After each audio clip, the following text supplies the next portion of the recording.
The Methodological Coherence of the Unified Simon Reconstruction by Ray Taylor, Ph.D. This study examines a historical model built on a defined set of premises and evaluates whether those premises create a coherent explanatory system when applied systematically.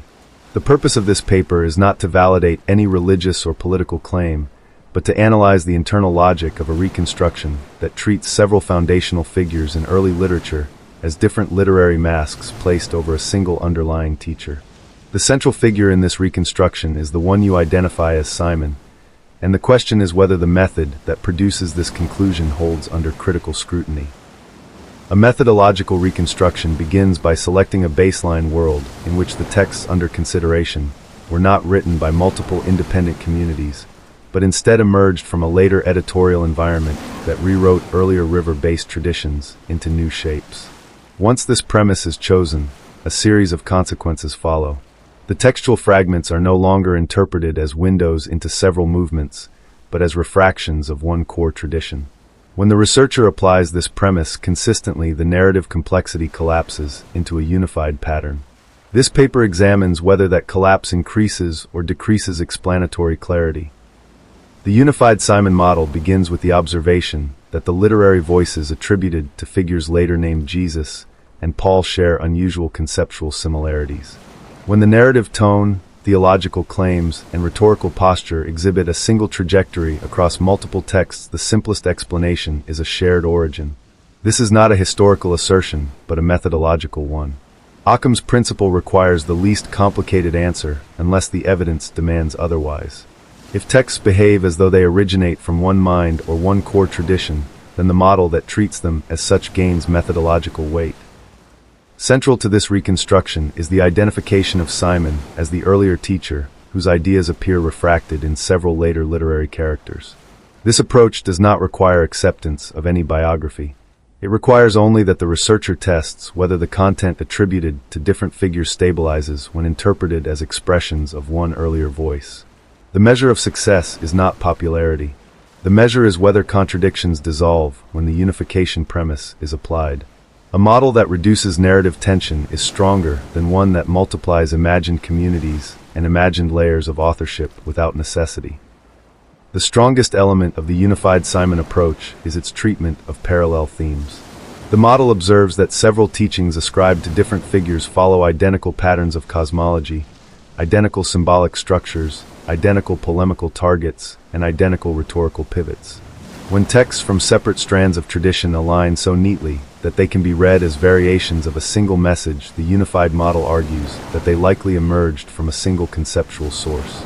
A critic who challenges this unification must show how the same conceptual thread appears independently in multiple authors who supposedly had no relation to one another. If they cannot provide that demonstration, their objection loses methodological force. The next step in evaluating the coherence of the unified Simon model concerns trajectory. A strong reconstruction explains why ideas develop in the order they do.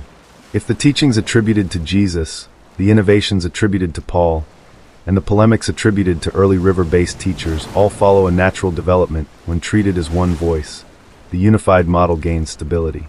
If treating them as separate figures creates inconsistency, the older multi-figure framework weakens. A model that eliminates the need for multiple hypothetical communities, while simultaneously reducing the number of hypothetical documents, is more parsimonious. A significant part of the logic behind the unified Simon framework is that it presents a single solution to multiple long-standing scholarly puzzles. Scholars for more than a century have noted the odd convergence between the earliest gospel voice and the rhetorical movement found in the earliest Pauline material. They have also noted that the earliest critics of the movement described a figure whose teachings and self-presentation do not match the narrative later attached to Jesus. When a researcher takes these observations and places them into one line of development, the contradictions collapse. A unified model explains why the early critics describe one thing while the later texts present another. It explains why later authors felt the need to adjust earlier material. A model that provides a single solution to many puzzles is naturally stronger than a model that requires many scattered answers. A reconstruction achieves coherence when it survives challenge. The unified Simon model is attacked on the basis that traditional chronology does not allow the figures to merge. Yet this objection assumes the very chronology the model rejects. A methodological critique cannot simply declare that a reconstruction is wrong because it does not match the older framework. A critique must show that the internal logic of the new model collapses.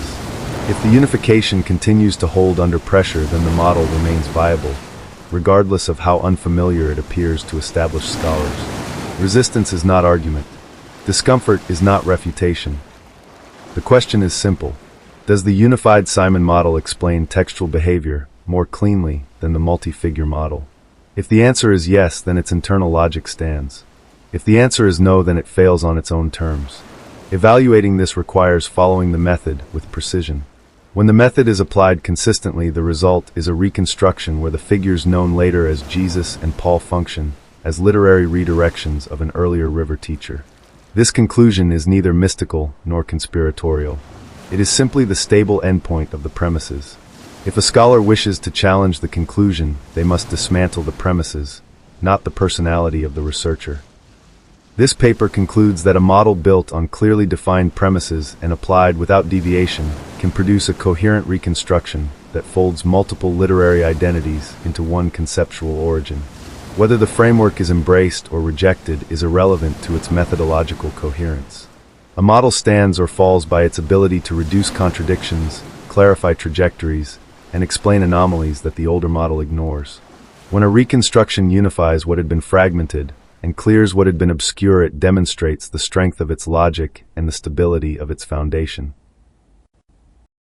Veritas lux maya, truth is my light. Be wise as a serpent.